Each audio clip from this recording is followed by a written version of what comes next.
time of the day, and I like to use it all. Yeah, we got no one in here to bother us. Right. It's gets your workouts in. You never have to wait for equipment. And I've trained at 4 a.m. since I got to 91. Yeah. So it's just I like it. And it's one of those things. I don't do. Some people start out with cardio in the morning. I do power. Yeah. I get all that energy. I think I won the year before you did. Year before or year after? I think the year before. What year were you? 2000? 98. 98. You're right. You're right. Year before. Yep. And one thing that sticks in my head is you were real good friends with Quincy at the time, and he was kind of the favorite to win the year I won. And obviously I was worried about the whole political, thing and this and that. He trained here, and then I looked at the scorecard and I was like, shit, Mike gave me a first. And his buddy, he had me above his buddy, so totally, that made me day. I was like, that's cool, So like, no favoritism, just straight up. Talking about when you won the cow and we were judging. I was judging. And then you won the year after? I won the super heavies the year after. I remember. I want to say I handed out trophies that year. So you came out and dwarfed me then. I was like, is it one? Would you weigh in? I don't think so, honestly. I didn't weigh that much, 237. And I was 233. No, come on. No, I was, seriously. I was small. It's all illusion. That's what it is. That's the industry we live in. Yeah, it's all illusion. That's what bodybuilding is. Yeah. And then after that, I started playing the size game. I never came in shape. I was always trying to be too big. So that was like industry does that to you? That was like the last show I actually looked good in. After that, I was trying to be too big, trying to be a monster. And what are you now? Right now, I'm right under 290, which is too big. So you don't like 290? No, hate it. What do you weigh right now? 247. Wow, yeah. My best weight is 260. I feel good, I can move good, I look better, but for what I'm doing, I think 290 fits. But yeah, I'm not happy at 290. Just, breathing, moving, flexibility, everything's not what it should be. You know how it is. What's the heaviest you ever weighed? 305. Holy shit. 305. When was that? 305 was, I can give you exact, it was 2000. So I'd always cut down to about 250. Yeah. To do shoots, but off season, 280s, 285. Yeah. Powerlifting 285 or strongman that, or even competition in judo. Yeah. But then after I won the super heavies and the cows and stuff, I was doing Battle Dome. Yeah. And we filmed that, and that was just, wearing spandex, it's the only bad thing, and then you're kicking ass all day. So that was fun. Yeah. But afterwards, I took just as much size as I could and got to 305. Wow. I never saw you do it. Yeah. Felt like a bear. I honestly believed I could wrestle a bear. You probably could. It was one of those things, you're warming up with 600 on deadlift, and you're just like, this is a toy. Battle Dome, I made the top 10 both seasons, and they picked 8 out of the 10. And I was so, I know. You would have been great on that. Oh my God, me and John Cena got put out the second time. The first time, I don't know, it was me and somebody else, but they would pick 8, and both times I made the top 10. And, the first year was me and Scott Lean, or was that the kid from Canada? Yeah. Yep. Yeah. Me and him made it top 10, and then me and him got cut out. And then the second season they did retryouts, but they kept most of you. Right. And me and John Cena got cut. Yeah, I was so pissed. this is a fun show. I was so pissed. That kind of body weight. Yes. It felt great in strength, but for me, financially. Were you a lot stronger? Yeah, I was strong. Yeah. I was strong. But it's just the visual part of it and the aspect of it was great for powerlifting, it's great for judo, but then the other hand, when they call you for shoots and stuff, Yeah. just too good. Yeah. Take your shirt off. I can't carry 305. That's more than I've ever carried before. So that's a lot. Yeah. And the thing is, even sometimes you're still relatively lean, but it's just everything's thicker, so your waist is thick. So you might have abs, but it just doesn't look the same when it's 36 instead of 32. Yeah. Whatever. And that's the worst part is I always have abs, but my waist gets thicker and thicker. It's just portion goes down the drain. Yeah, I think 290 you carry it incredible. Better than some, but 260s. 260. I can pull that off better. We like to be athletic. Yeah, exactly. Yeah, that's the thing. Yeah, you want to be able to use what you have, not just Makes all sense show. to me. When did you start? How old? 11 training. Yeah, 15 competing. 14. Wow. Bodybuilding show. Yeah. Parents? Dad was a football player, and mom was martial arts. Oh, okay, yeah. So dad kind of bodybuilding. So you were doing martial arts at a big age too. 9 years old. Yeah.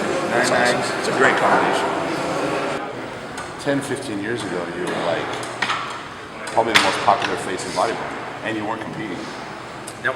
You were kind of one of the first. You and I think Frank Seppi were the first to actually make money and become popular without competing. Now, obviously, there's a lot of those. I'm one of them. Yeah. But yeah, you guys were like more popular than anyone. I would say. I mean, you have more covers. My last bodybuilding show more covers than anyone, right? I have more covers than anyone. Oh, really? Yeah. Okay. Well, it's not too bad losing to Arnold. I mean, No, it's not. He's got time on me. He's got time on that's me. it. That's all he has. So I really love powerlifting because it was more. Yeah, it's more of a sport. But I was on teenage national stage with when Drug Dente won the heavyweights. Okay. And Chris Cormier won the light heavyweights. Oh shit. But I went into the show thinking, I'm going to fucking destroy these guys. Yeah. Excuse my language. How'd you do? I walked on at 217 pounds. Big on for a stage. teenager. I was 17 and thought I was going to, and then I saw the difference. Who won? Gerard won my class. I took 5th. And Chris God, won at the light 217? I was the biggest kid. Were you? I mean, you were in And shape. Yeah, I was in shape. Wow. I was in shape for 217, 17, and I had abs. Yeah. And stuff. But I've always been a big kid. Yeah. After puberty, Yeah. because I was eating and I started lifting and competing before puberty, and then my family just watching them and eating. I went from 14 years old to 15 and a half, and I went to 250 pounds. By the time I was 15 and a half, and I was already doing 550 squat, 550 deadlift. And by the time I was 17, was the last time I was 18, was the last time I was competing as a teenager. So I had heavy goals from then on. Yeah. That was a rude awakening. Yeah. It was fun. For me, it was a rude awakening. Yeah? Yeah. I won the teenage Cal, and in my head, in 2 years, I could win the men's Cal. And that was my goal. Win the men's Cal, honestly believing that I was going to win the show. And I felt the same. I placed last. Last place. How long did it take you? How long did it take you to go? But I'm young. Yeah. If I continue. Yeah, that wasn't my mindset. No? I was 21. I looked at the pictures and I got ripped off. What the fuck? I mean, that's what I was thinking. Yeah. I didn't get ripped off. Right. I deserved what I got. But I came back. I don't know, 5 years later, and won the Cleaned up. Yeah. But 21, just didn't have it. Couldn't compete with them. Man. Maturity wasn't there. The size wasn't there. Yeah, that's same thing for me. When I lost, when I stepped on stage and weighed in, I was 217 as a teen. At 17, I was like, I'm gonna win this. And then the maturity wasn't there. Yeah. Regardless of how strong I was or how heavy I was, Yeah. it didn't matter. Yeah. Standing next to somebody at that time, Drug Dente and Chris Cormier was so much more mature muscle. And then when I went against the men, it was the same thing. So, the only thing, 100% looking, I would like to say I didn't have that ego when I look back, but I guarantee it. I was like, I should win everything. Around too. Yeah. So you train your ass off. Obviously your diet's tight year round. All these years, your body is probably the best it's ever been. But I agree. You're always covered up. Always cover up. Always covered up. Always. So let's hear it. Let's hear it. this was for athletics at first. I'm also a complete loner. Coming from a family of 10, you would think I'm more, not a loner, but no, it was one of those things. I grew up, it was always the, into the training, into the sports. The bodybuilding was something, how do you say it? It's an art piece. Yeah. And I don't believe, for me, that I'm going to show my art piece until it's done. Will it ever be done? Don't know. But it's not one of those things that I dare show. In everyone else's eyes, it's been done for 30 years. Right. In your eyes. I won the Natural Universe 4 times. I won all these shows and stuff, and that's great in their titles, but it's not that piece that I want. Yeah. You know, it's not that. That photo will last forever. Yeah. Whenever that happens, that will be it. Yeah. But again, I'll cover it back up because it's my art piece. I'm not in here to show it. I'm not out there to show it. It's not to pigeon chest against guys. It's not to pick up women. It's for you. It's my art show. Yeah. It's what you do. 100% in the set. Let me ask you this then. I'll set you up.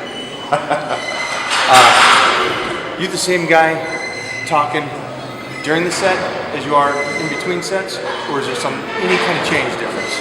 I have that.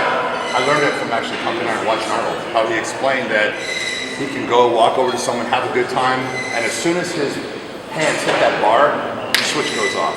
You know, and he's just 100% focused on the task at hand. As soon as he puts the bar down, you know, he can go and mingle and do his thing. Fight's over. Yeah, goes back, boom. A lot of people don't have that.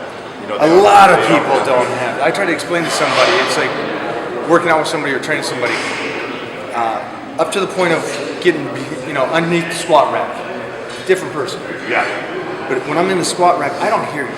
Yeah. I don't need a spot. I don't need you screaming at me because I don't hear you. I'm in the fight. Yeah. And it's that switch. Yeah. I'm glad you said that. I haven't met that many people except, you know, that have that switch. Mostly bodybuilders. Because bodybuilders are, we're looking in this, hey, what do you guys think, kind of thing. Yeah. Relative to, I'm in a dogfight when I'm in it. Yeah, bodybuilding is a showy thing. It's a show off, you know, more than it is actual sport.